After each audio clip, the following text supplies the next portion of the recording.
Mais uma vez, sejam bem-vindos à sexta conferência CAUP do ano letivo 2021-2022. É um enorme prazer que temos hoje connosco a professora Marissa Morman. Vamos falar sobre o livro, portanto, o livro Influências Poderosas, Rádio, Poder do Estado e a Guerra Fria em Angola, 1971-2020.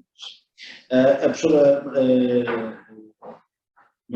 Marissa Morman tem uma grande experiência sobre, digamos, história da sociedade angolana e da África do Sul. Publicou, tem várias publicações e um trabalho em si sobre as questões da música, da rádio, cultura urbana na África contemporânea, em particular em Angola, e vamos falar sobre isso hoje. Ela também é editora do The Journal of African History e também faz parte do conselho editorial do blog Africa is a Country, que, para quem não conhece, é um sítio obrigatório para visitar. E sem mais demoras, agradeço novamente ter aceitado o nosso convite e a palavra é sua. Obrigado. Muito obrigada. Quero começar por agradecer ao Rui pelo convite que me foi feito. Fico muito honrada e estou super entusiasmada para estar aqui convosco hoje na Universidade do Porto, assim, virtualmente, pelo menos. E espero que consigam entender o meu português assim um bocado deturpado, né? Vou partilhar as imagens aqui convosco. Deixa eu ver.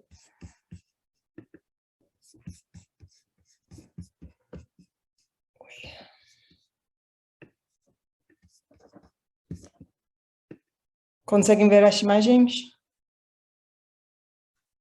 Estamos a ver. Ok, tá bom. Então, o meu último livro, que se chama... Deixa eu só, não sei se está a ver isso, mas está a me complicar nas vistas. O meu último livro chama-se Frequências Poderosas, a Rádio, o Poder do Estado e a Guerra Fria em Angola, e trata das relações entre a radiodifusão, o rádio como tecnologia e o Estado. Cada capítulo... para avançar...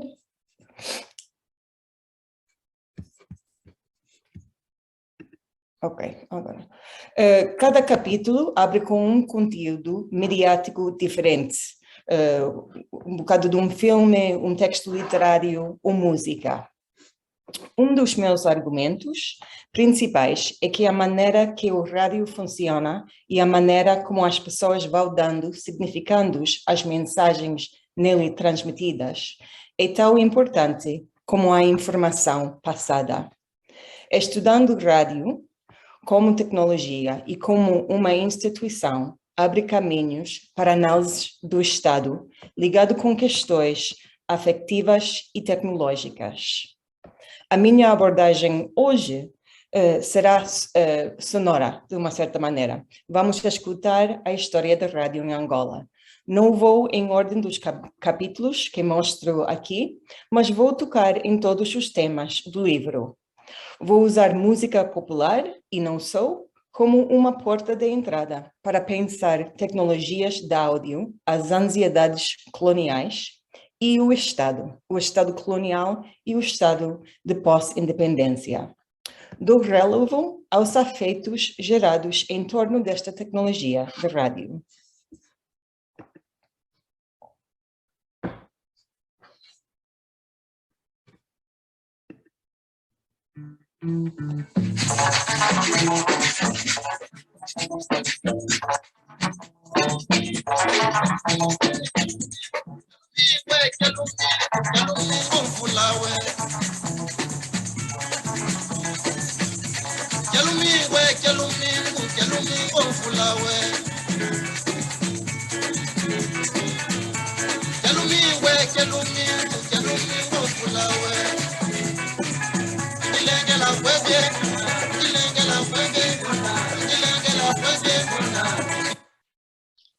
Ok, a música que estavam a ouvir agora é Quialumingo, de Urbano de Castro, uma música de 1973.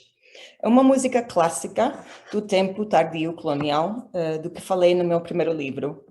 Otimista, enérgica, dançável e cantada em quimbundo, a música simbolizava angolanidade, quando saiu nos anos 70. O programa da contrasubversão das Forças Armadas Portuguesas, na guerra para travar as forças para a libertação, usava esse tipo de música para outros fins. Nesta fotografia, vemos militares portugueses, alguns deles soldados africanos, cumprindo serviço militar. Eles, na fotografia, estão num aldeamento com a população transferida para lá, sob ameaça.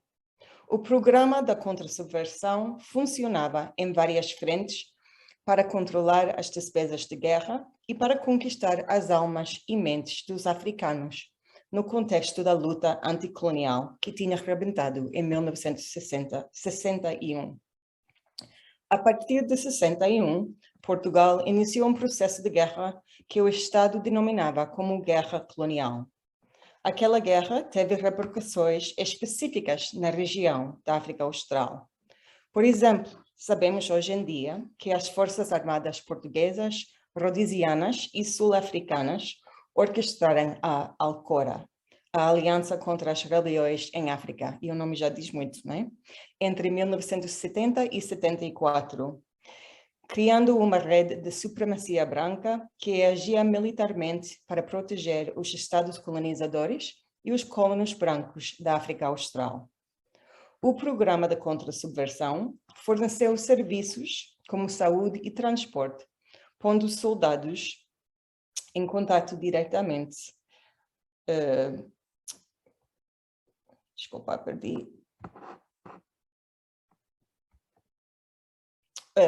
Pondo soldados em contato direto com os habitantes das vilas e dos aldeamentos, como vemos aqui na foto.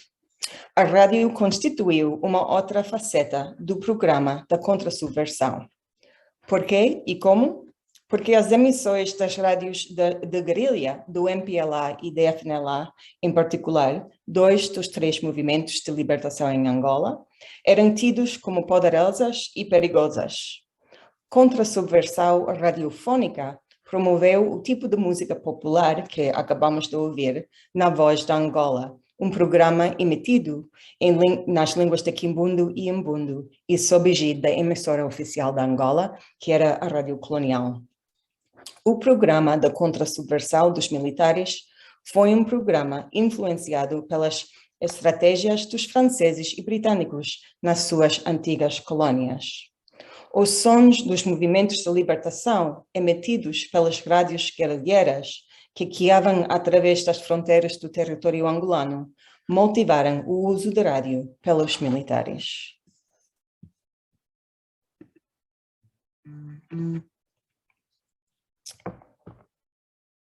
Esta fotografia mostra uma painel de um mural, uma peça de arte pública pós-independência que circunda o Hospital Militar em Luanda. Os movimentos de libertação, neste caso o MPLA e a FNLA, tinham bases em Brazzaville e Kinshasa. Os sons dos programas deles invadiam o espaço sônico da Angola colonizada. Aqui no mural é uma cena de escuta clandestina. O rádio representado aqui só pode querer indicar a recepção do programa Angola Combatente do MPLA, apesar do facto que não indica que é rádio, que é Angola Combatente. Agora vamos ouvir uma gravação. Voz da Angola Combatente, deslocação dos maquis do MPLA, a fim de fazer as reportagens da comemoração do 4 de fevereiro de 1965. Esta jornada de alto significado histórico para o povo angolano foi calorosamente celebrada este ano em todo o mundo e, em particular, em Angola e no Congo-Brazzaville. A direção do MPLA entendeu estar presente nesta data ao lado dos guerrilheiros e, assim, neste pedaço de Angola Livre, encontra-se presente o presidente do MPLA, Dr. Agostinho Neto, acompanhado dos membros do Comando Operacional. Vou avançar o som. Agora estamos a ouvir as guerrilhas a assobiar e a marchar.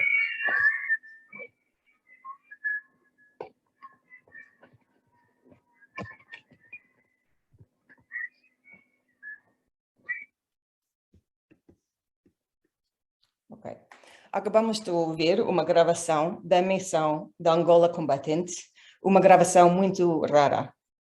Imaginem como era se reunir em redor de um rádio às escondidas, embaixo de uma secretária ou embaixo de uma cama ou isolado num campo de futebol para poder acompanhar os programas do teor político da Angola Combatente. Captando essas emissões, os ouvintes dentro da Angola sentiram que estavam a participar na luta contra o colonialismo. Frantz Fanon notou uma dinâmica parecida na Argélia e começa a citar: acusando ter ouvido a voz da Argélia foi, de certo modo, uma distorção da verdade, mas, sobretudo, foi um momento para alegar a sua participação clandestina na essência da revolução. Significava que faziam uma escolha deliberada, mas não explícita, durante os primeiros meses, entre a mentira congênita do inimigo e a mentira do povo, que de repente adquiriu uma dimensão de verdade. Fim de citação. A ideia de mentira verdadeira, ou que chamam em inglês de true lie, como descrição de propaganda, é chave no livro, e falarei mais sobre isto à frente. Agora basta lembrar que, acompanhando as emissões da Angola Combatente, os ouvintes acabavam por nutrir um sentido de revolta, um investimento afetivo na luta armada, enquanto uma pessoa ia, ao mesmo tempo, cumprindo as rotinas do seu cotidiano. Imaginem também como os colonos brancos e os representantes do Estado colonial se sentiam ouvindo aquelas emissões da Angola Combatente. Estações guerrilheiras, baseadas em países africanos soberanos, existiam para além da jurisdição da lei colonial, mas dentro da zona de recepção do território. Aqui resta o poder imaterial da rádio, principalmente da rádio de ondas curtas, para perturbar e enervar as ideias de soberania do Estado colonial português, neste caso. O som de rádio é indisciplinado, não respeita fronteiras, avança pelo ar, destabilizando o sentido de território nacional inviolável. Transmitindo propaganda anticolonial, os programas do MPLA e da FNLA colocavam o Estado colonial e a sua polícia e militares em alerta e na defensiva permanente. A imaterialidade da rádio tem, porém, efeitos materiais. Trabalhando na literatura sobre o estado colonial nervoso, de Nancy Rose Hunt, e a ideia da condição nervosa da autoridade colonial, de Mosi Chiguero, acabo por argumentar que as transmissões dos programas radiofónicos dos guerrilhas enervaram os ouvintes da polícia e das Forças Armadas portuguesas. Quando a PIDE e os agentes da contra-subversão encontraram pessoas acompanhando os programas, ficaram nervosos. E isto é muito palpável nos documentos da PIDE e podemos falar depois das fontes que eu uso neste livro. Passaram a preocupar-se com os efeitos elétricos nos ouvintes. Esse medo apresenta algo sobre as qualidades técnicas da rádio. O rádio é um transdutor que muda energicamente o som enquanto as ondas passam pelo rádio. As ondas sonoras entram no ouvido, vibram a membrana do tímpano, que manda impulsos elétricos através do nervo coclear até o cérebro. Desta maneira, o rádio toca o sistema nervoso do ser humano.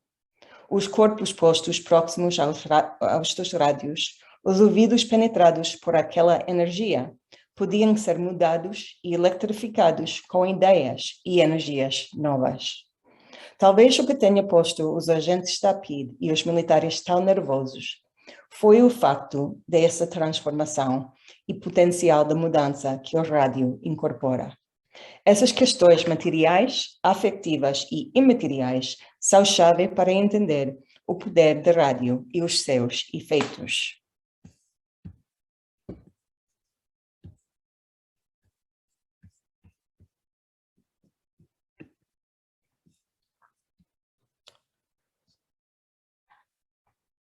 A rádio do programa militar de contra-subversão foi uma rádio reativa, era uma reação às rádios das guerrilhas. Usava o imaterial, canções, entrevistas com desertores e o material, um edifício novo que mostrarei à frente, para responder ao nervosismo que as emissões dos programas dos movimentos de libertação provocaram. Mas as transmissões radiofónicas portuguesas não começaram com o Estado colonial.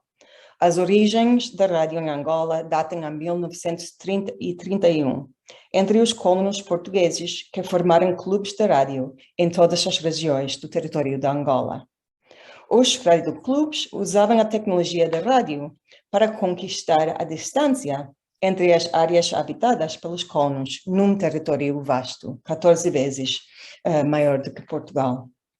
Às vezes o som projetava uma sensibilidade regional. O Rádio Clube de Moçambique, por exemplo, propôs transmitir programas falados em afrikaans para os colonos brancos além fronteiras, na Namíbia e na África do Sul.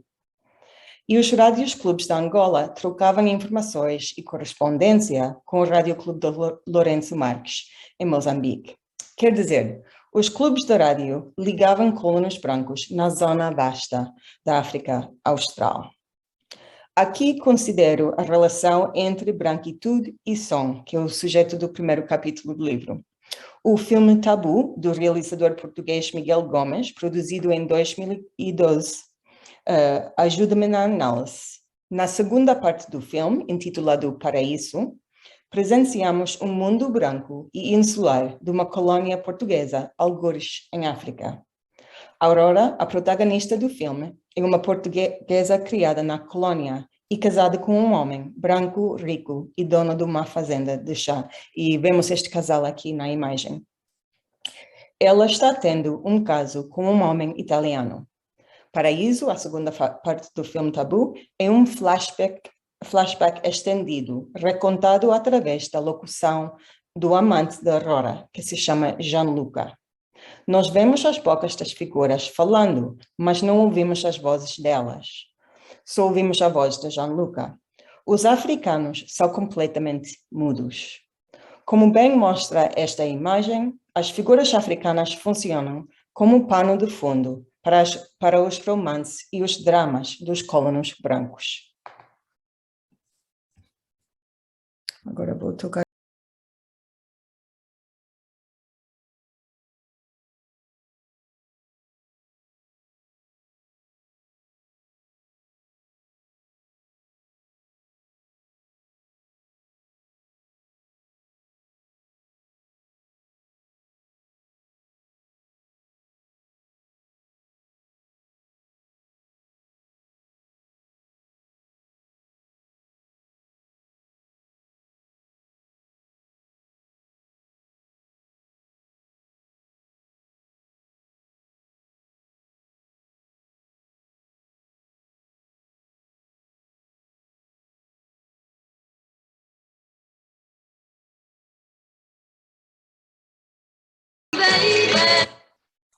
Ok, esta música faz parte da banda sonora do filme.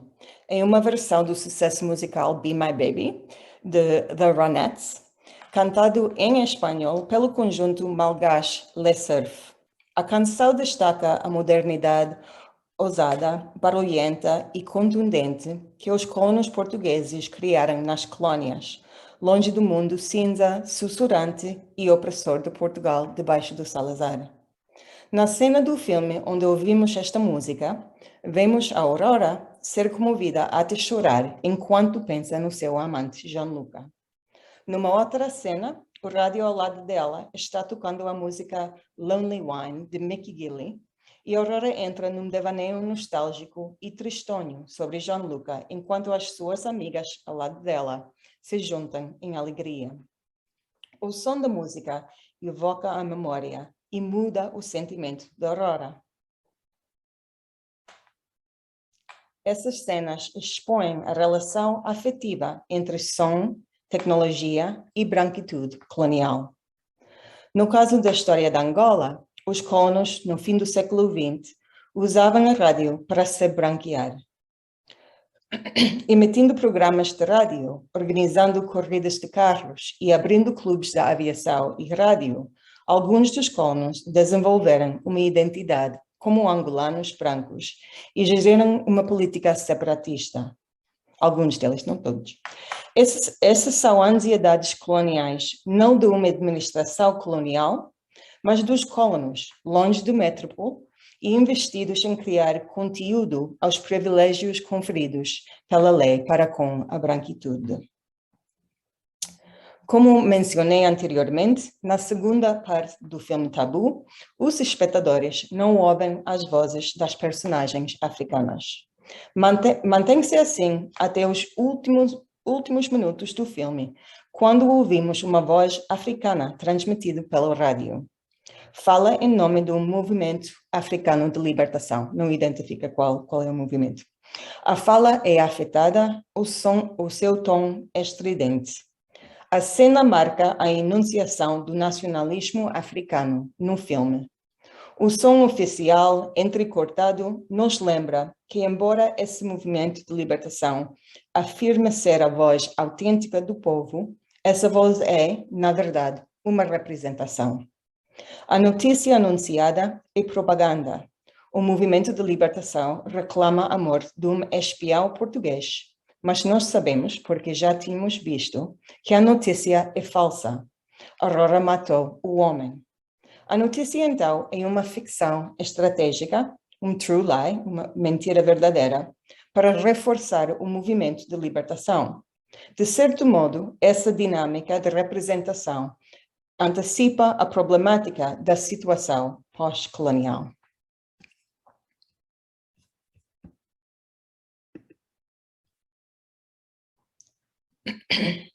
Dado ao sucesso dos programas radiofónicos do MPLA em particular, era possível imaginar que o MPLA iria nomear os locutores da Angola combatente para cargos na direção da rádio depois da independência. Não aconteceu assim. Em vez de criar um elo de continuidade, o MPLA nomeou pessoas sem experiência em transmissão ou jornalismo para a liderança da rádio. Durante o período de transição, entre o 25 de abril de 1974 e o dia 11 de novembro de 1975, dia da declaração da independência pelo MPLA, a rádio se tornou num sítio de conflito. O conflito foi o resultado de brigas entre os três movimentos de independência e também das facções dentro do MPLA.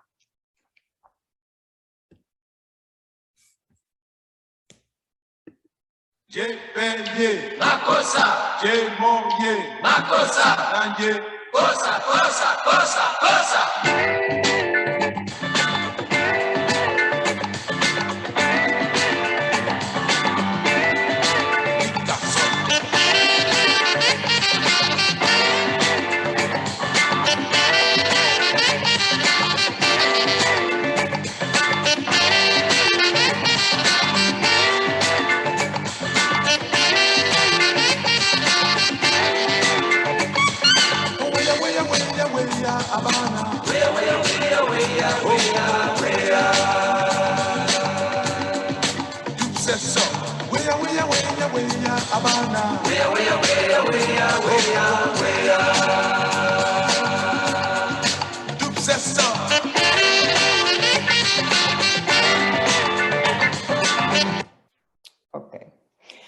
Esta música é a música Weya, do camaronês recentemente falecido Manu Dibango.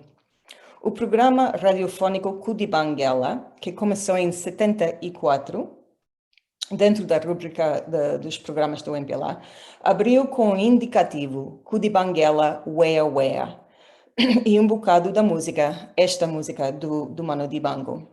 O indicativo juntou línguas. Em Kimbundu, Kudibangela significa construir e Weya, na língua Umbundu, quer dizer chegar. A canção Weya devia ter soado como se estivesse a dar as boas-vindas à chegada da independência de Angola. O indicativo de Kudibangela vibrou com o cosmopolitanismo dos Museques de Luanda e bateu numa corda de desenvolvimento nacional. Deu a sua atenção à construção futura e não às dores do passado colonial. Mas Cudibanguela era o programa dos dissidentes dentro do MPLA, os chamados fracionistas. Em agosto de 75, o presidente Agostinho Neto desautorizou o programa.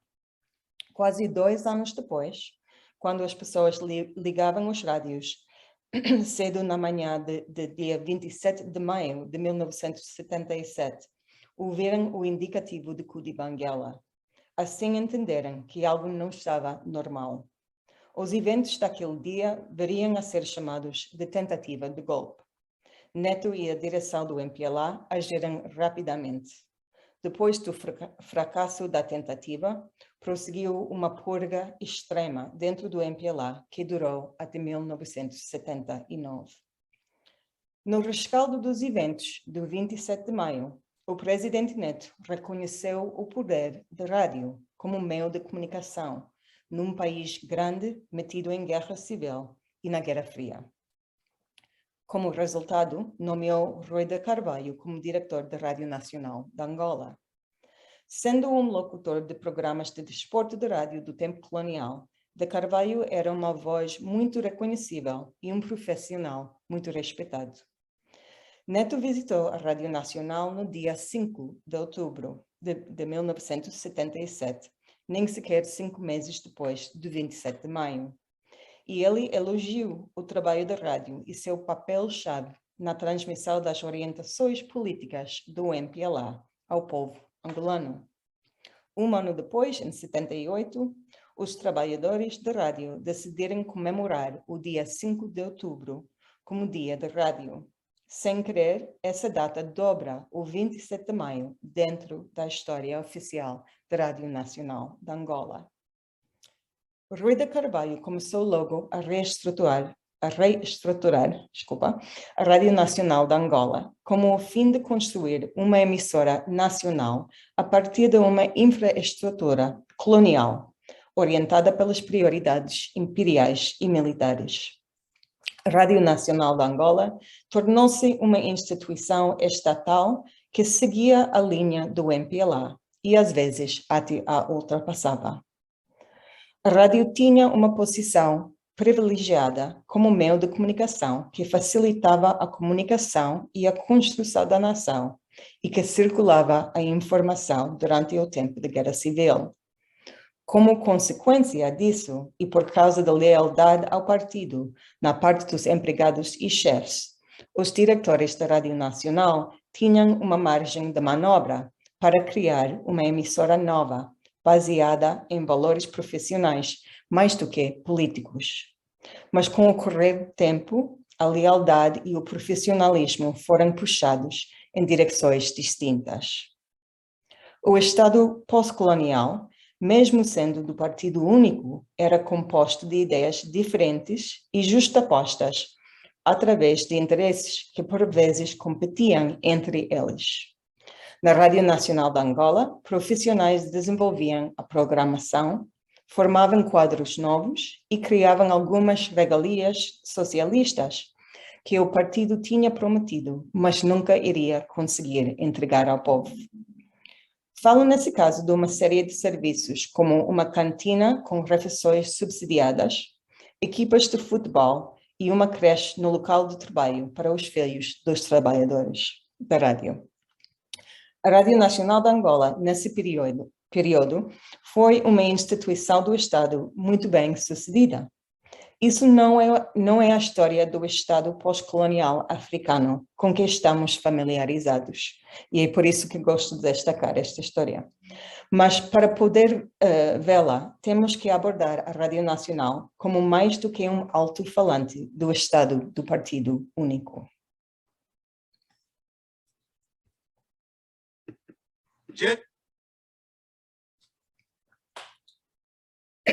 Nas entrevistas com meus interlocutores, antigos e atuais quadros da Rádio Nacional de Angola, dei conta que por mais avançado que fosse o programa da contra-subversão, do Estado colonial, e por mais que ele investisse para dar presença à emissora oficial, construíram um novo prédio que podem ver aqui, como mostra esta foto, os funcionários da rádio, depois da independência, tinham muito trabalho para fazer para converter a antiga emissora colonial numa emissora nacional.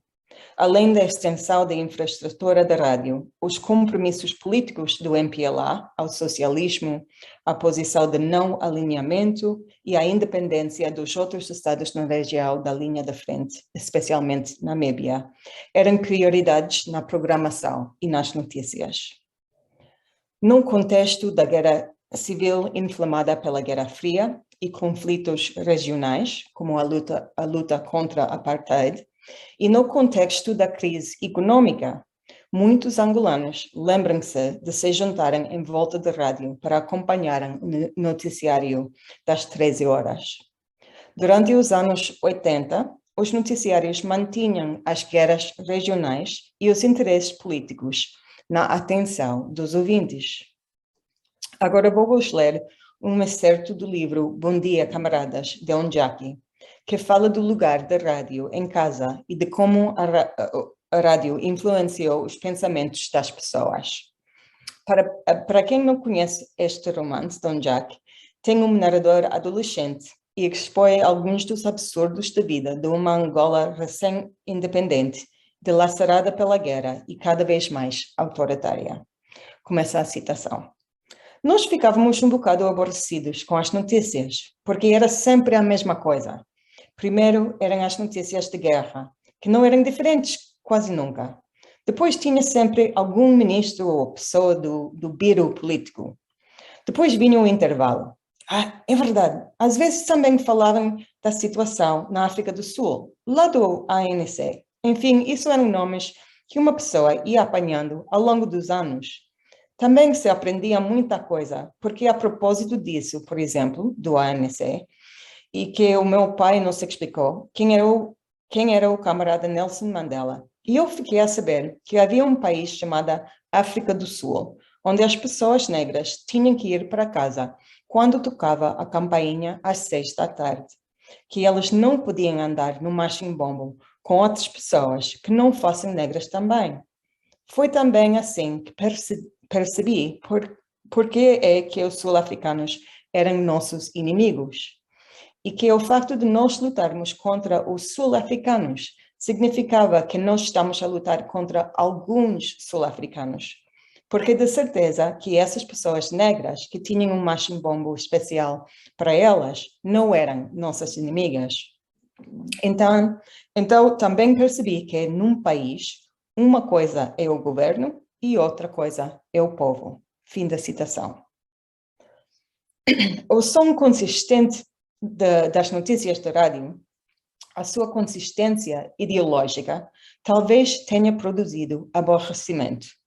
Mas, ao mesmo tempo, a rádio mantinha a guerra presente nas mentes das pessoas e os locutores interpretavam a guerra civil angolana em termos geopolíticos e regionais. Ao fazerem isso, criaram ritmos afetivos na linha do que teoriza a Joe Tachi, que estruturaram o cotidiano, oferecendo um fio condutor de narrativa no caos do dia a dia produzida pela guerra.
Neste samba de 2016, de Paulo Flores, ele canta "Foi no Quando Cubango, Cuito Cuanavale, que escrevemos a história do mundo, afinal." Flores, que era uma criança nos anos 80, lembra-se da Batalha de Cuito Cuanavale e a contextualiza no mundo da canção e dos produtores culturais. Samba para Luanda, esta música, como sua estrutura polirrítmica, evoca a guerra civil de pós-independência angolana. Cadenciada e dançável, com somente umas poucas linhas que falam diretamente da guerra, a música cataloga músicos e grupos carnavalescos importantes da Angola pós-independente. O som desta canção e as suas letras ilustram os sacrifícios vividos naquela época. A escassez de comida, a perda de filhos para a guerra e o bombardeamento do sul da Angola pelas Forças Armadas Sul-Africanas. Flores entoa o orgulho de que a guerra civil, de outra forma destrutiva, também empregava altos ideais.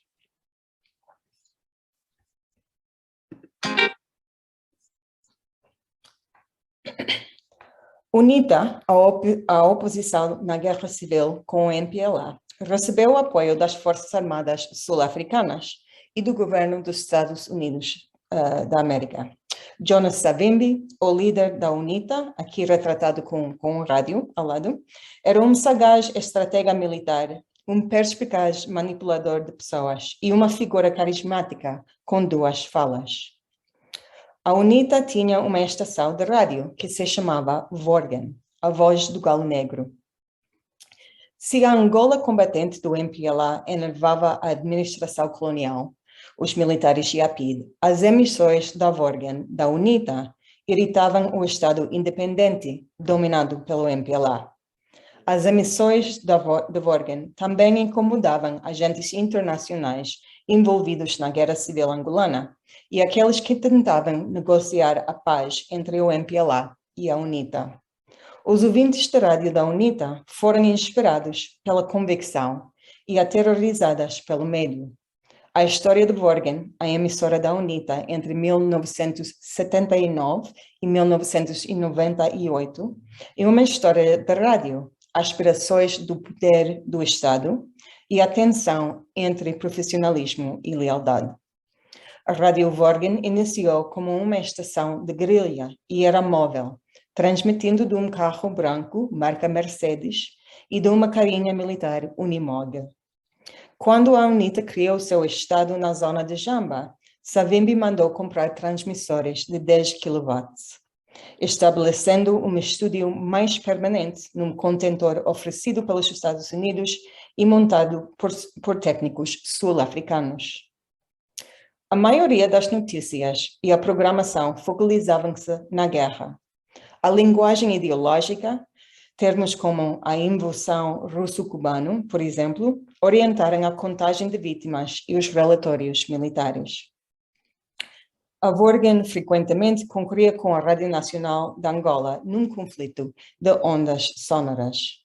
Mas a Vorgen também tinha música na sua programação para inspirar e divertir os ouvintes.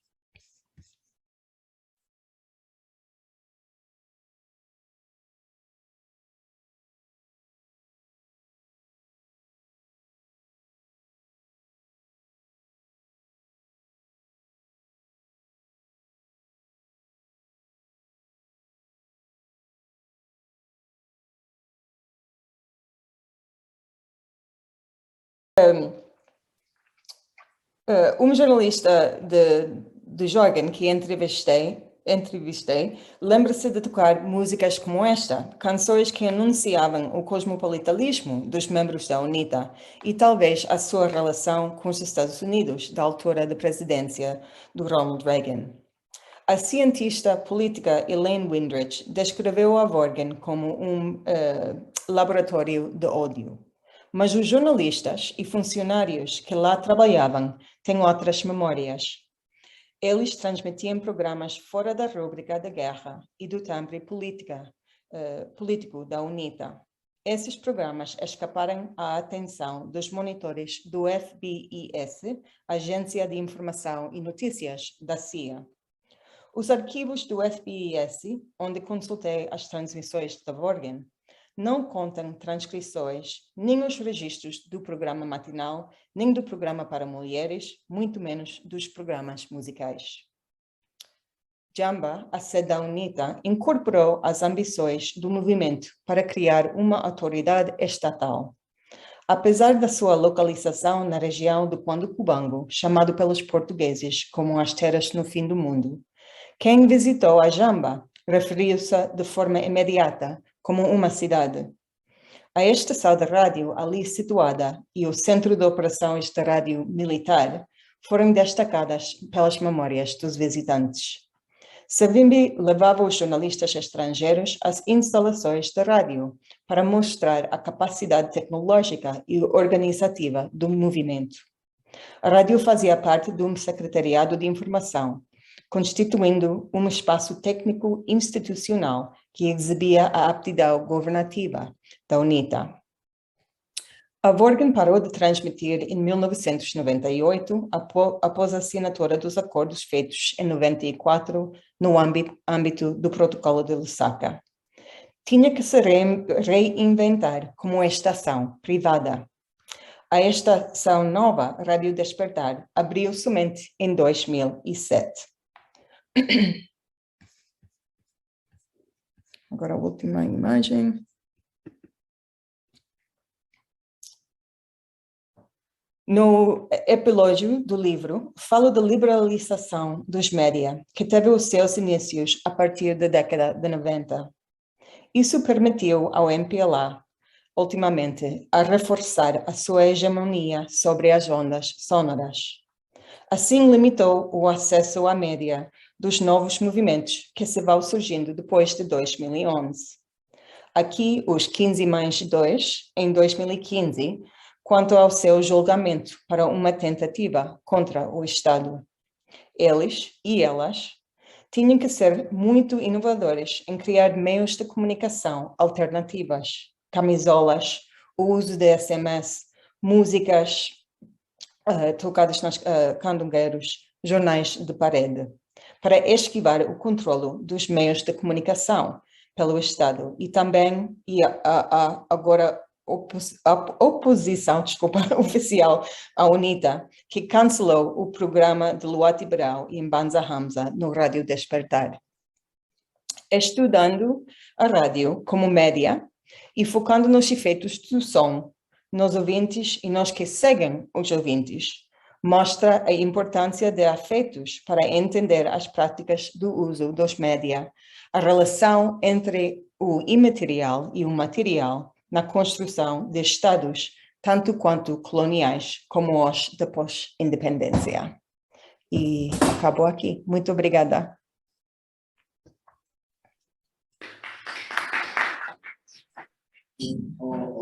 Obrigado. Obrigado, Marissa, por nos... Obrigado, Marissa, por esta viagem sonora, não é? Onde nos mostrou a guerra sonora e os silêncios sonoros. E se calhar agora deixava... E mostrou, falou e também podemos ouvir, não é? Ouvir, e acho que foi muito rico, muito obrigado, foi muito bom. Agora deixava se calhar espaço para perguntas.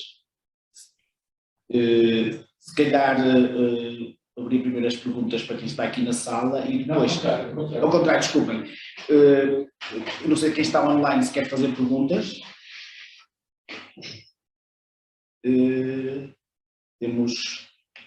Se quiserem fazer perguntas, colocam aí um xisto. Perguntas ou comentários? Ou comentários, exato. E eu abro o microfone para poderem falar, senão depois passamos aqui também para quem está aqui na sala, se tiver aqui alguém na sala também para fazer uma pergunta. Agostinho, exato. Acho que já pode agora ativar o som. Já está sem som. E só tem que ativar agora o seu. Já pode, que já permiti. Já dá. Já está. Sim, muito obrigado. Portanto, eu não tenho uma questão em concreto a colocar, né? Claro que as músicas me fizeram saltar da cadeira, né? De certa maneira, são músicas nostálgicas, ainda que não seja do período anticolonial, né? Mas o mérito da obra que tem que adquirir, mas sobretudo da apresentação que fez a doutora Moorman, é o facto de contribuir para o estudo africano, sobretudo a questão do combate ao colonialismo, com uma matéria que muito raramente se aborda, isto é, a componente sonora da luta colonial, quer em Angola, mas também, se calhar, em toda parte do mundo, né? O mundo africano, e ela deu aqui o exemplo da Algéria, com a participação de Francis Fanon, sobretudo a partir da Primeira Guerra Argelina, ao lado da FLN, né? E sabe-se que Fanon esteve muito ligado até a Olden Roberto, né? Teve uma relação muito estreita com Olden Roberto, que facilitou que Olden Roberto pudesse ter até o primeiro reconhecimento argelino como o único movimento de libertação em Angola. Ou seja, esta componente é muito interessante e, não sei, é um apelo que eu lanço, se possível, a doutora poder contactar com a Academia Angolana para também ajudar, digamos assim, a contribuir para o conhecimento que ela encontrou e que possa ajudar a enriquecer ou abrir, digamos assim, portas sobre o estudo do som, da componente sonora na luta anticolonial, não é? Quer dizer, é só este comentário que eu gostaria de fazer e desejar-lhe muitas felicitações pela apresentação que fez e pela investigação. Obrigado.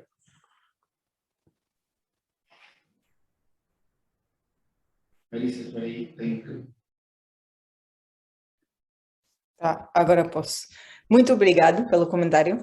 É interessante, esta ligação entre Frantz Fanon e o Holden Roberto. Eu tive a oportunidade de entrevistar o Holden Roberto já há muito tempo, obviamente, ele já também faleceu há bastante tempo, mas acho que foi em 2001, por aí.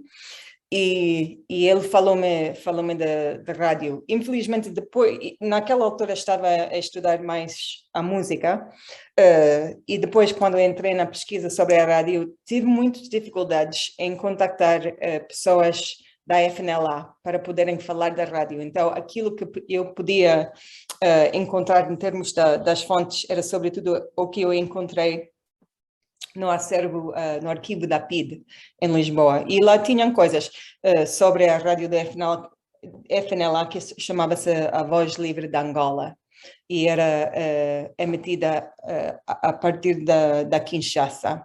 Mas, infelizmente, não consegui falar com pessoas da FNLA como eu queria. Falei com pessoas da UNITA sobre o Borgen, mas para contactar com pessoas da FNLA tive muita dificuldade, e foi uma pena, porque realmente encontrei coisas interessantes nos arquivos sobre a voz da Angola Livre.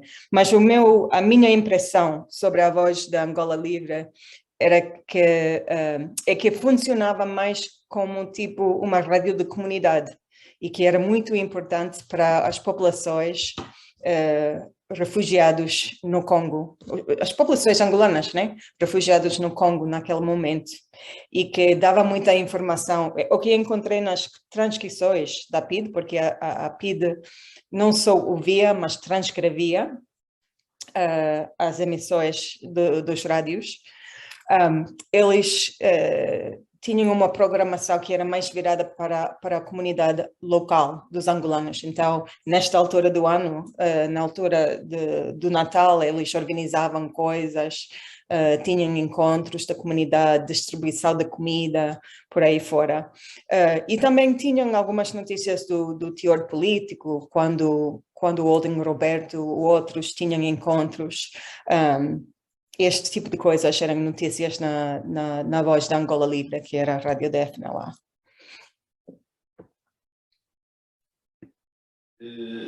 Obrigado. E só uma nota.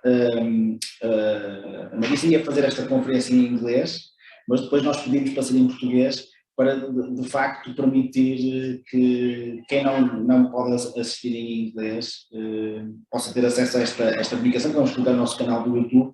Eu deixo já assim o desafio. Eu sei que o inglês para si não é um problema, mas se calhar depois divulgar junto de outros colegas a conferência e se calhar a partir daqui gerar um diálogo e com a Marisa e com esta investigação muito inovadora e relevante. E agora preparava, se calhar não sei se há mais alguém online que quer fazer uma pergunta, não passaríamos para aqui para a sala.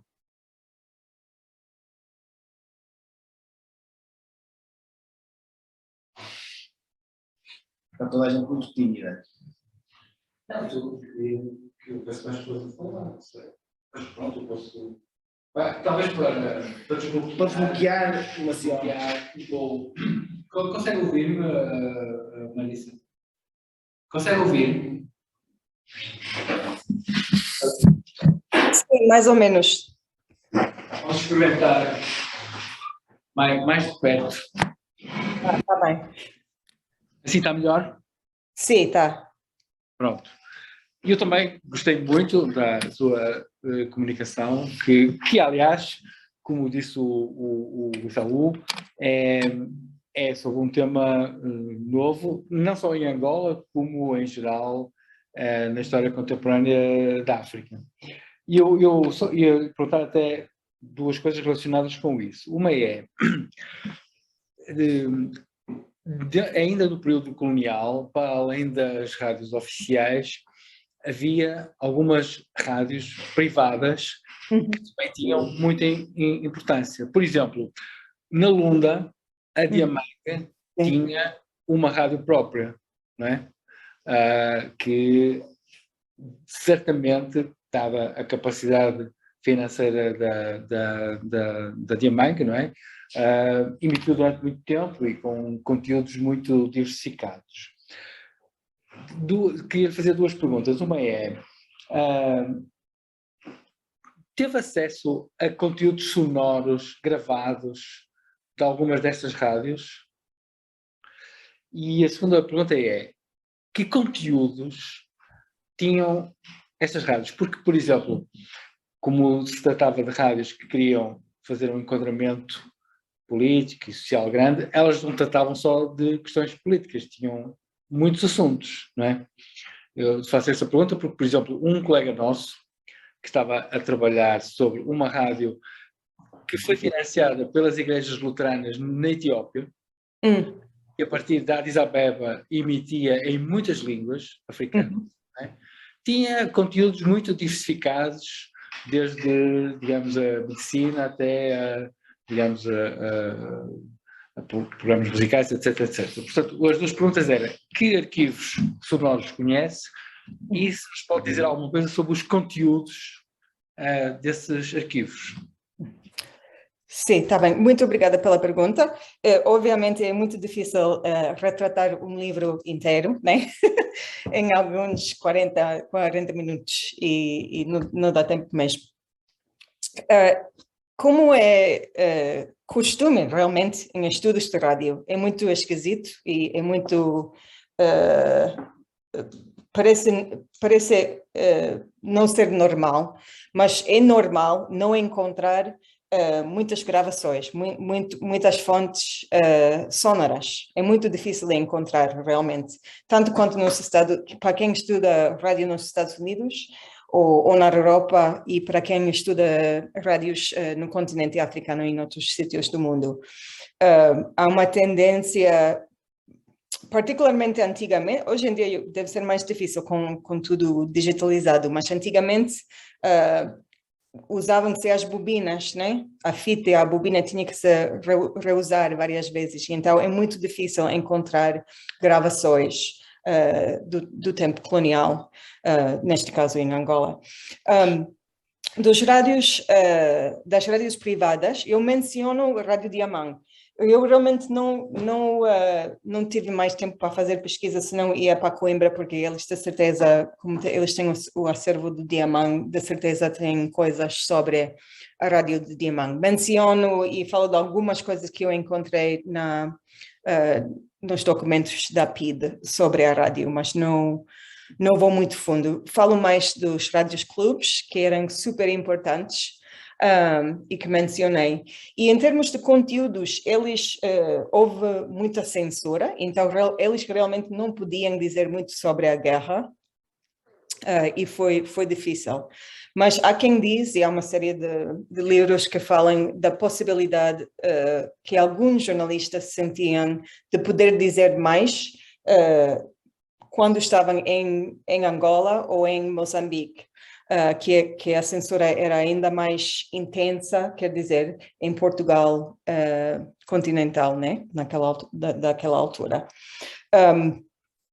Os conteúdos das rádios privadas tinham muito a ver, pelo menos em Angola, com aquilo que mencionei, com corridas de carros, relatos de jogos de futebol, tanto quanto locais do que internacionais. Funcionavam também como rádios comunitários da comunidade, davam notícias, e muitos deles tinham muitos programas de música, de diversão, programas de teatro.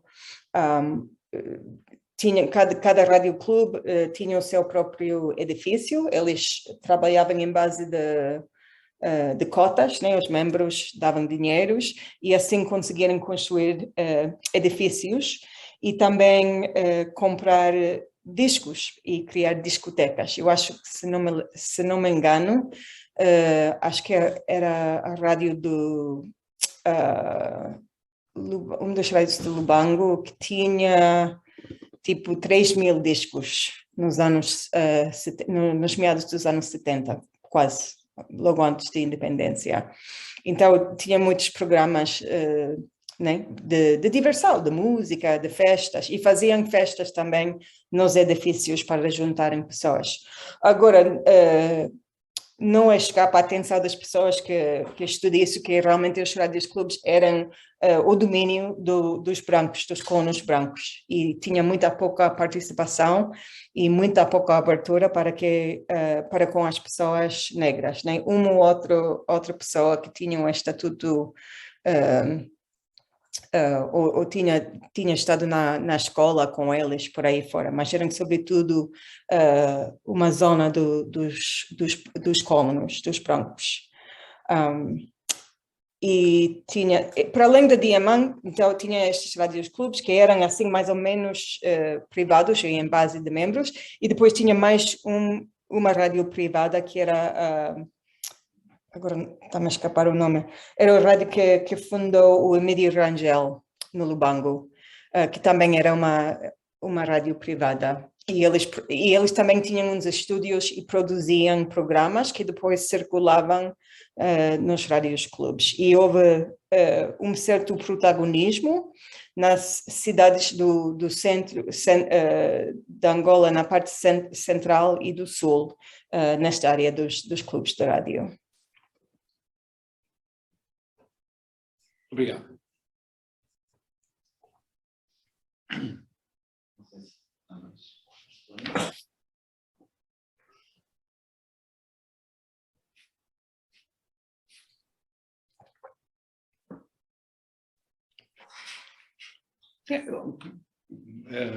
Não é uma questão, é um comentário.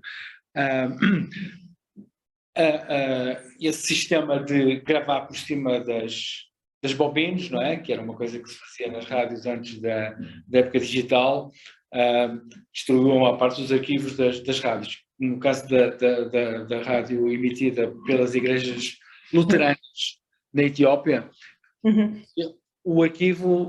um grande arquivo ficou intacto. Eu, por exemplo, não sei se a UNITA, que durante muito tempo funcionou de uma forma, digamos assim, com a técnica chinesa de guerrilha, não é? Que tinha...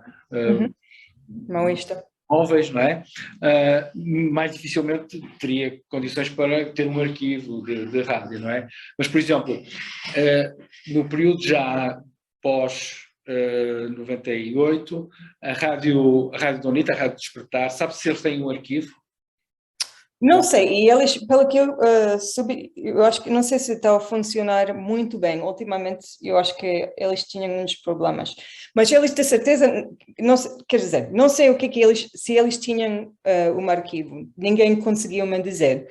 Mas o que aconteceu? Quando, com a saques do MPLA, né, e a vitória do MPLA em 2001 e 2002, naquela altura, o ataque ao Andulo, estas coisas todas, eles, quem ficou com tudo da UNITA são as Forças Armadas Angolanas, né? Agora, eu não sei se eles têm algumas coisas, mas dentro da UNITA eles só reclamam que quem tem tudo é o MPLA e são as Forças Armadas que guardaram as coisas.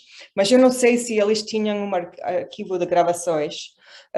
E eu também, para encontrar as transcrições das emissões da UNITA, tinha que recorrer ao FBAS, como disse que era o Serviço de Notícias e de Gravação do CIA, porque eles é que seguiam mais de perto. De certeza a Rádio Nacional e as Forças Armadas Angolanas, ou as FAPLA, que na altura eram as FAPLA, seguiam a Vorgen, mas não sei se eles fizeram transcrição também, eu não, seria muito difícil ter acesso aos arquivos militares angolanos de pós-independência, da certeza.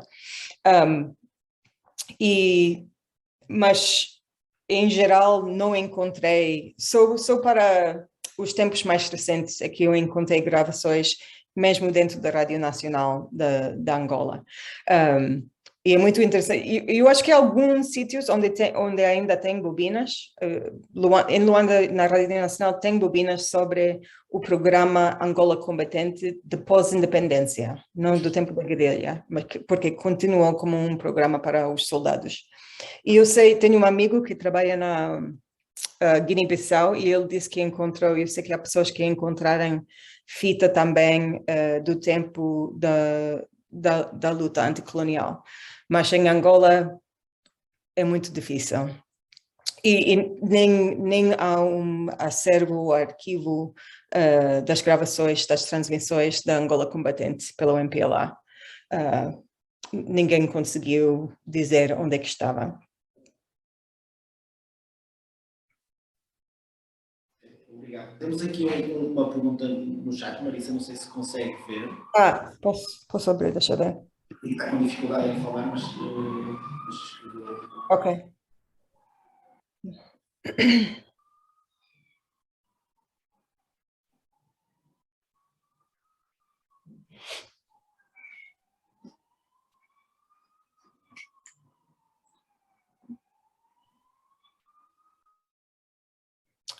A questão sobre como pensar o capitalismo audível nos tempos atuais. Como nem comentei, eu realmente só no fim sobre a situação mais ou menos corrente dos últimos anos, né? E a liberalização da imprensa em geral, não só rádio, mas em Angola. E eu acho que o que vemos em Angola depois das eleições de 92 é uma liberalização, é a entrada do capitalismo, mais estações de rádio, da certeza, mais jornais por aí fora, mas são quase todos os donos destes meios de comunicação são pessoas ligadas com o MPLA. Continua a ser assim, é muito difícil entrar no jogo, principalmente de rádio, mas não só, também no jornalismo em geral, com jornais. É muito difícil entrar sem ter relações com o MPLA, não é? Então, o chamado abertura dos média depois de 92 continua realmente o grande peso para consolidar ou continuar a consolidar a hegemonia do MPLA, obviamente. Agora, com o advento, o início, o surgimento da mídia social, do WhatsApp, do Facebook, Instagram, por aí fora, eu acho que isto tem sido mais um desafio. E o que vemos em resposta são uma série de leis novas para tentar controlar estas novas formas mediáticas que encontramos. E então, em termos, quem controla o capitalismo em Angola, hoje em dia, sabemos que são sobretudo umas certas pessoas no MPLA. E então, em termos da média, isto não foge da regra.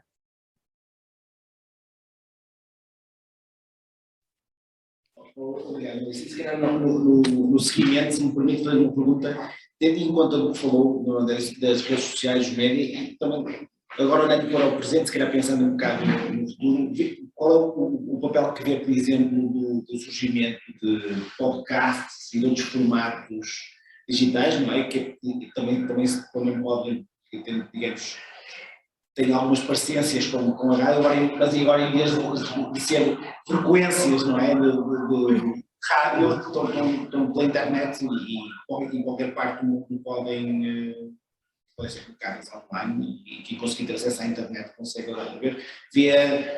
ver se calhar alguma relação com isto, ou acha que no futuro a rádio, portanto, estas frequências continuam a ser isso? Então, para falar, não sei se captei bem a sua pergunta, Rui, mas em termos de emissão digital, há muita emissão, né? Eu hoje em dia posso ouvir Rádio Nacional, Rádio Eclésia, Rádio LAC, MFM, no carro, né? Através do meu telefone. E quer dizer, cada telefone, cada móvel também é um rádio em si, e funciona com as ondas sonoras de rádio, que é interessante. E isto fez com que houve uma extensão, né, de rádio pelo mundo. E não sigo assim, não conheço muitos podcasts angolanos, mas da certeza tem. Mas esta capacidade, né, de emissão online, eu acho que tem sido uma vantagem, né? Mesmo a televisão, a TPA posso ver aqui em casa através do YouTube, né? Que para mim é espetacular poder ficar mais corrente da situação e das notícias. Mas também há sempre uma tentativa de controle, né? Em qualquer lado do mundo, né? Mas eu acho que em Angola note-se isto. Não falei antes, quando falamos das rádios privadas, da Rádio Eclésia, mas a Rádio Eclésia também, obviamente, tem tido um papel super importante em Angola e tem tido uma história complicada. E também não pude fazer muita pesquisa sobre isto, mas eu sei que há um angolano que está na Universidade Católica de Portugal, que estuda a história da Rádio Eclésia e que está a fazer coisas muito interessantes. Mas a Eclésia, principalmente também nos anos 90, foi um dos poucos rádios existentes, alternativas, né? E neste sentido, em termos de noticiário e temas políticos e conversa política, tem sido muito importante. Não sei se respondi bem à sua pergunta. Sim. Esta ideia, né, que nós agora, mesmo cá em Portugal, estava a dizer, à distância de um clique, conseguimos ouvir as emissões. Yeah. Ir no Jornal de Angola, ver a TPA, não é? E até que ponto via que se calhar o surgimento destes meios alternativos, também sei que, não é? Fazendo parte do projeto África is a Country, também está atenta a outros fenómenos culturais, não só para na África se via que isto era, olhamos para países, por exemplo, para a Nigéria, para o Quênia, a África do Sul, não é? Vemos que o formato podcast começa a ganhar alguma dimensão, até mesmo em outras línguas, sem ser as línguas oficiais, e a minha pergunta era nesse sentido, se via este fenómeno em Angola, surgir em Angola, e Sim. Há um grupo na África do Sul que tem sido um trabalho interessante num podcast, chama-se Sound Africa, não sei se vocês conhecem, mas que eu gosto de seguir. E eles fazem reportagem, não só reportagem, mas fazem só histórias, e eles têm têm um sentido de som interessante, tratam, né, da estética do som por aí fora, que eu acho que é interessante. E eles também fizeram um trabalho sobre a morte da Dulce, esta figura da Annecy que estava em Paris, que foi uma série de podcasts sobre ela, que eu acho que é super interessante. Recomendo. Então este fenómeno não vê surgir em Angola? De podcast? Não. Tens alternativos não é, como referiu, não é, que a rádio está muito mais controlada, podia ser que as pessoas estivessem a fugir para este formato diferente, não é, que é mais livre. Eu acho que há algumas coisas surgindo, quer dizer, a geração 80, que é um grupo de realizadores e produtores e tal, eles têm, eu acho que eles têm como é que é? Tem um podcast, chama-se Cassete, que é um bocado novo, mas eu acho que está a fazer coisas interessantes. E eu sei que há pessoas que trabalham com som, né, para além da música, mas eu não sei se está a produzir muita coisa sobre como podcast, exatamente. Obrigado, eu sabia que esta pergunta também extravasava a nossa conversa, não é? Eu só para tentar fazer ponto que estamos aqui a falar da rádio de 31 a 2002, não é? Para tanto, a atualidade. Não sei se há mais alguma questão. Uma mensagem. Não, acho que a mensagem está aqui a agradecer a resposta, exato.